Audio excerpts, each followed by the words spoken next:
Hey there, welcome back friends. Today we will talk about JSP Scriptlet element. Now the JSP Scriptlet element is a very powerful element, and the way of using this is very simple. We simply make use of tag percentage symbol, and in between these two tags definitely we can make use of Java fragments. These could be like complete code or partial code, it's up to you. For example, in here I type in int x equal to 25, and then we try to print the value of x in next line by typing in out.println. Definitely we would be able to print it on our web page. Let me show you. Let me execute this page on the web server, and here is the output, which is amazing. Now this variable 25 would be available later down the line on the page as well. For example, in here I type in percentage equal to, and I have tried to print the value of x. Again the value would be available. So this is the power of scriptlet. We can execute complete fragment of code. There is no limitation. There could be multiple statement inside the scriptlet.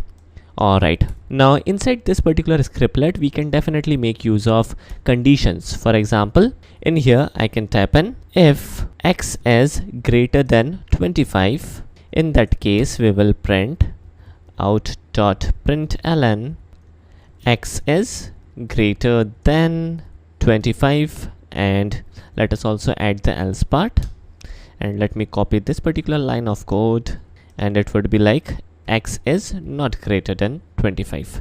Alright, let me execute this web page. Here we go. So here is the output where it says 25, x is not greater than 25. Definitely we need to like format things a little. Let me get rid of this.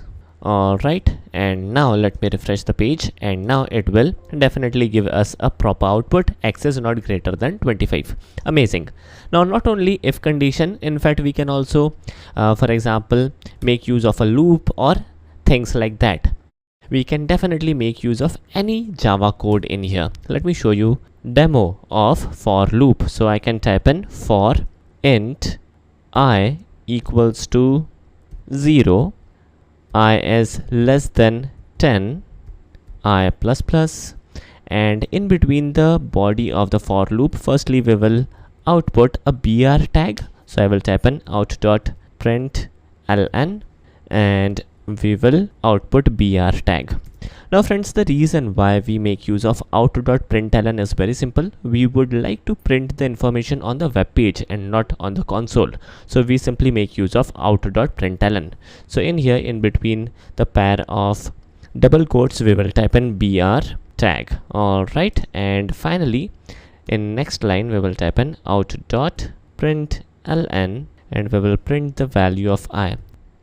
In fact, we must make use of out.print method rather than println. When it comes to scriptlet, when it comes to JSP, always make use of print method. Why? Because println and print method will work as same. Println will not add a extra line, and in fact in order to add the extra line we must explicitly add the br tag. Alright, in fact you can also make use of the paragraph tag. Alright, so in here if I execute this program, then here is the output, which is perfect. Alright, so this is it for today's video. Hope you guys enjoyed it, and in our next video we will check out a yet another element. Thanks for watching.